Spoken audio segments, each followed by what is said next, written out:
Go back over and make another video going over some more examples.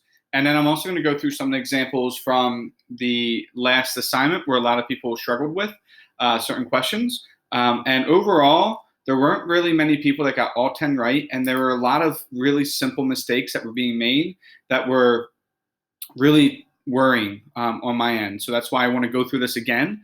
I get it. Some of you might be really getting this, but at the same time, there weren't really that many that were getting 9s or 10s overall out of the class. So it shows me that you guys still struggle a little bit with this. So everyone's going to have to watch this.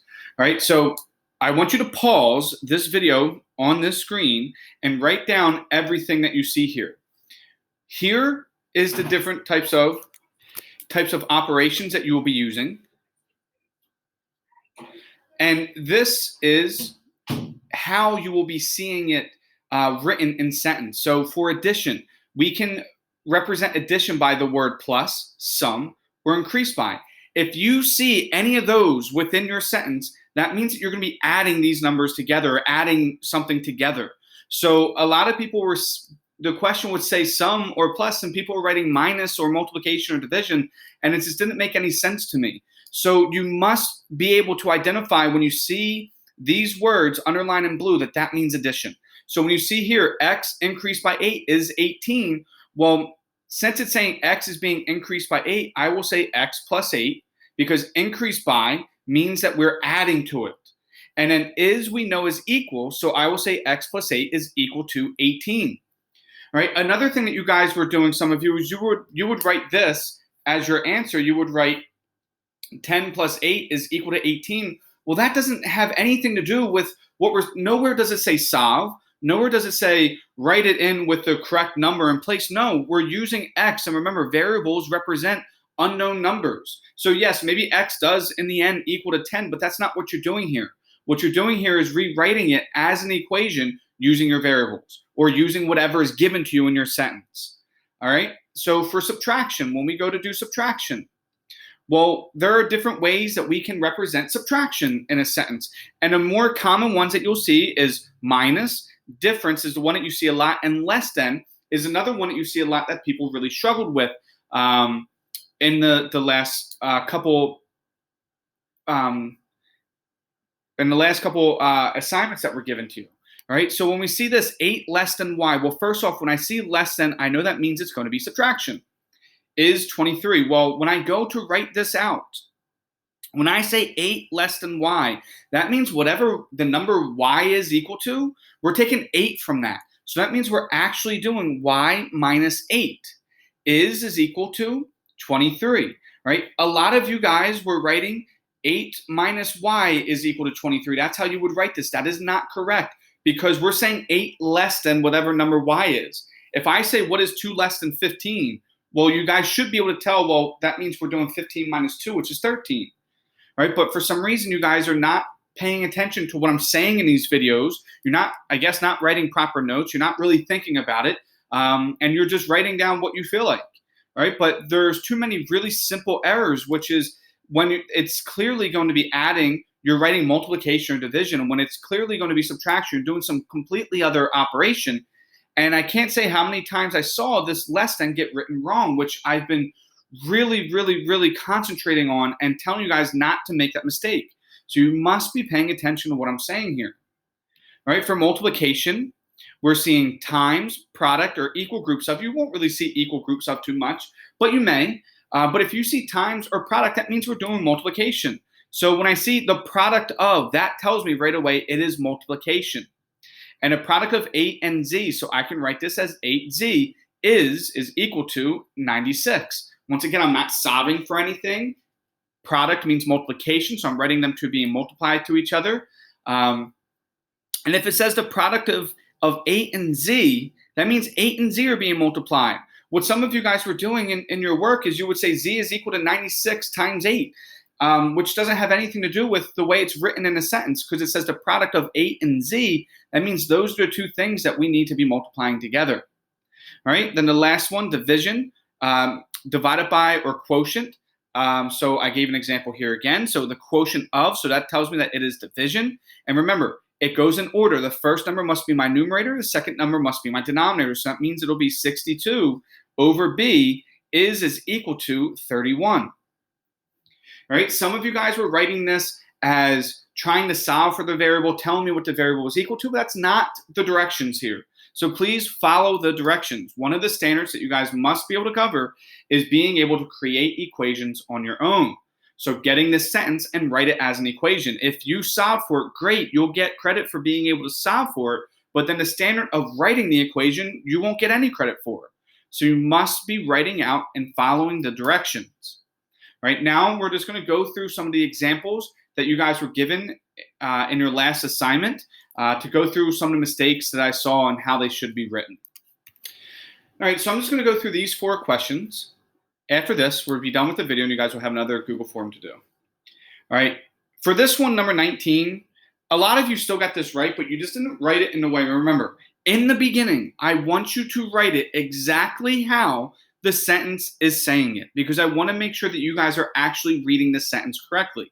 Because, as I said, yes, 5 plus 2 is the same as 2 plus 5. So regardless of how you write your addition, you're still going to write it correctly. However, 5 minus 2 is not the same as 2 minus 5. So I do want to make sure that when you're reading these sentences that you are actually understanding what you're reading. So that's why I want you guys to write it exactly how it says there. So some of you might have only gotten half credit or maybe even 0.25 credit for this question. But when I see 54 equals, well, right away I know equals is obviously going to be the equal sign.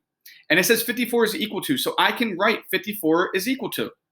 Now, when it says 9 more than a number t, that means that I'm starting with my number t.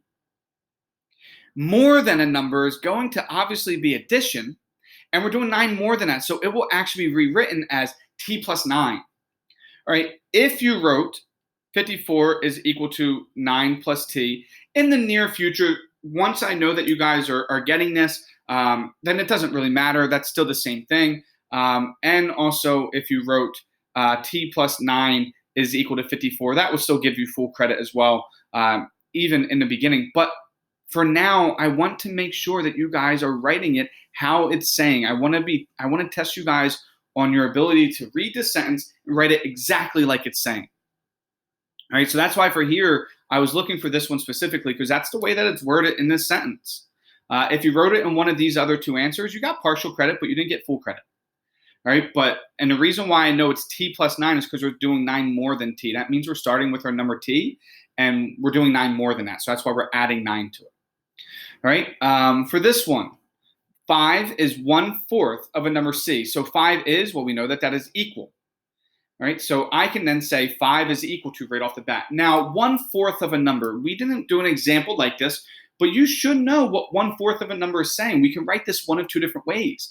If we're doing 1/4 of a number, we can either write it as 1/4 times c, or we can say c divided by 4. Either one of those will be acceptable. All right, but a lot of people are making mistakes with this one. This one was actually only like 20% of people that got this one right. But when it says 1/4 of a number, that means we're either multiplying it by 1/4 or we're dividing it by 4. All right, but this is how we need to write this one out. All right, for these last 2, I understood why some of you are making the mistakes that you did, but we're not solving for it. It doesn't say write an equation for A. It says write an equation you can use to find the amount A. So it doesn't say write an equation solve for A.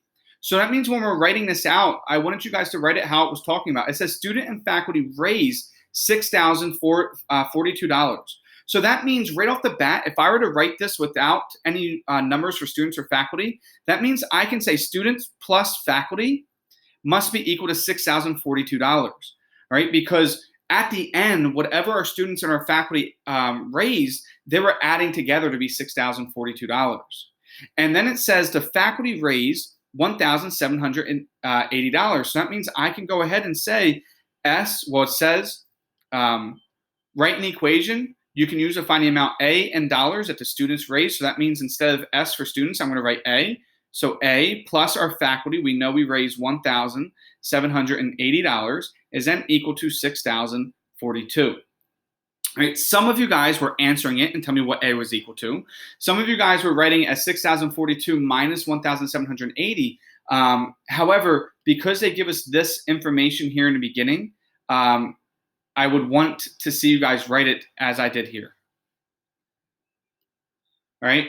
And for those of you who did do 6,042 minus 1,780, I still give you half credit because you did at least use the right numbers and you were solving it for A. I will, on a test, make sure that the directions are really clear in how you should be writing this. All right. It would say that you don't need to solve for A. All right, and then this last one, a lot of people, I think less than 20% of the people got this one right. So it says you hit a golf ball 90 yards. Right, so if you can imagine, we have this hole. We're here. Here we have our fairway that we're hitting on, and it says that we hit a ball 90 yards. It says it travels 3/4 of the distance to the hole. Write an equation you can use to find the distance d from the tee to the hole. And for this one, I would have been really for this one, a lot of you guys were making the mistake because you were solving for d. However, it says that we hit the ball 90 yards and it traveled 3/4 of the distance to the hole. So this here is telling me that I am going to be setting it up as 3/4 times d.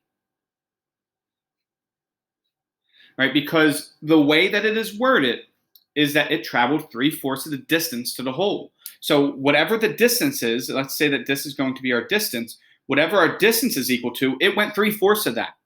And how far do we hit this ball? Well, we hit it 90 yards. So that means this will be 90 is equal to 3/4 d. What some of you guys were writing is 90 divided by 3/4 d is divided by 3/4 is equal to d. You're writing it like this.